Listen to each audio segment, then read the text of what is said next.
Now we need to talk about being ship smart. This class isn't about ships we are going to be on during our expedition. Instead, it's going to be about ourselves as human beings. As we have learned, working with our emotions, we have to learn how to manage our lives in other ways as well. A boat or a ship in the Bible is considered a symbol of the journey of faith for both individuals and as a community. Both in and out of the Bible, we are seen as vessels and have similar functions of ships at sea: trade, commerce and cargo, passengers, military, humanity, research, and even assisting other ships, boats, and even people. Did you know James 3:4 describes large ships being controlled by a small rudder, denoting how a small change in the rudder can change the course of a ship? It's related this to the tongue and how when we use our words and leadership in our lives, it can determine our direction and outcome.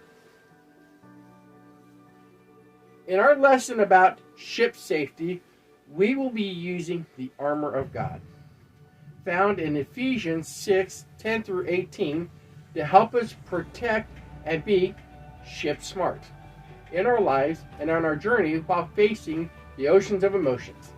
Now pay attention. This could save your life. Sailing on the oceans of emotions can be very dangerous and should never be done alone. Often in our lives, we may be surrounded by others, but they may not always see that you are in troubles. Even though you may be strong, it's still not enough. That's where our first safety rule appears. Ephesians 6:10 tells us, finally, be strong in the Lord and the power of His might. The Lord wants us to lean on Him for help. Those who come before Him and believes He exists, God rewards them. Hebrews 11:6. By drawing on God's strength, you can overcome.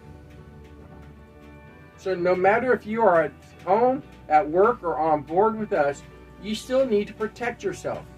Ephesians 6:11 and 12 tells us to put on the whole armor of God to protect us from the attacks of Satan. Not just parts of the armor, all of it. Let's start with the belt of truth, buckled around your waist. Ephesians 6:14. The truth is the body of real things, events, and facts. It is also the sincerity in your actions, character, and your speech or expression. Being truthful in all you do keeps your ship on course, as well as seeking out what is truth and being guided by it. The next item is the breastplate of righteousness. Webster's dictionary defines righteousness as acting in accord with divine or moral law, or being morally right and justified. As your captain, your ship, do it with the principles of right and wrong in behavior. You will find it easier to sail or travel safely and smartly, keeping your ship out of danger. Next, put on the shoes of the gospel of peace. The gospel of peace refers to the peace of Jesus Christ brings to those who have been reconciled through His blood.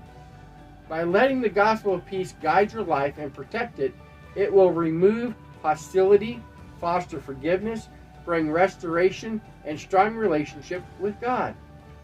When your ship sails with peace as part of your protection, it will operate more efficiently. The next part of your armor will be the shield of faith. Faith is a huge thing to have. Webster has several definitions, all which fits on your ship, such as allegiance to duty or a person, fidelity to one's promises, you will do what you say you will do, being sincere in your intentions. It also means having belief and trust in God, a firm belief in something without proof. Complete trust and or something that is believed, especially with strong conviction.